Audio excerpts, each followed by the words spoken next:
Quand il émergera des tréfonds de son lit, l'œil hagard et l'esprit dévoré par l'absence, il devra affronter les anges de la nuit pour rejoindre en secret son havre de démence. Dans la ruelle étroite aux rêves condamnés, où le génie côtoie le crime et la luxure, comme un pan des enfers, l'auberge des damnés accueille les maudits en ses geôles obscures.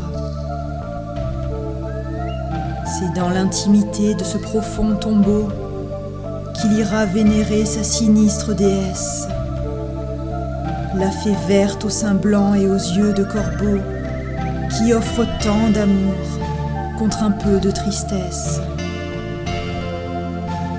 Séduit par les visions d'une autre humanité, il s'abandonnera au plaisir de la fièvre, et la belle viendra, ivre de volupté, déposer un baiser sur la mort de ses lèvres. Le nectar brûlera les lambeaux de son corps, puis les peines dédiées à sa défunte femme. Pendant quelques instants, les parfums du remords cesseront de hanter l'abîme de son âme. Son chant s'élèvera au-dessus du charnier. Plus sombre qu'un fantôme, il reprendra la plume. Mais les mots douloureux jetés sur le papier nourriront les chagrins de son œuvre posthume. Il lancera alors un regard désolé à la muse enfermée dans sa prison de verre. Nul n'entendra l'absinthe et les larmes couler au fond de ses pensées avides de chimères.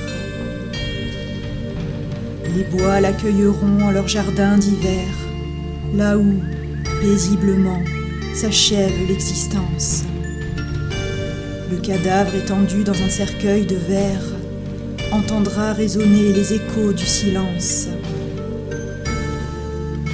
Elle viendra peut-être au premier rendez-vous, cette amante parfaite au cœur insaisissable, bravant l'obscurité, la tempête et les loups, pour sauver du néant son être misérable. Le temps verra grandir leur étrange passion. Elle aimera sans fin ses caresses inertes, et dans les draps glacés de la putréfaction, sa bouche aura toujours le goût de la fée verte.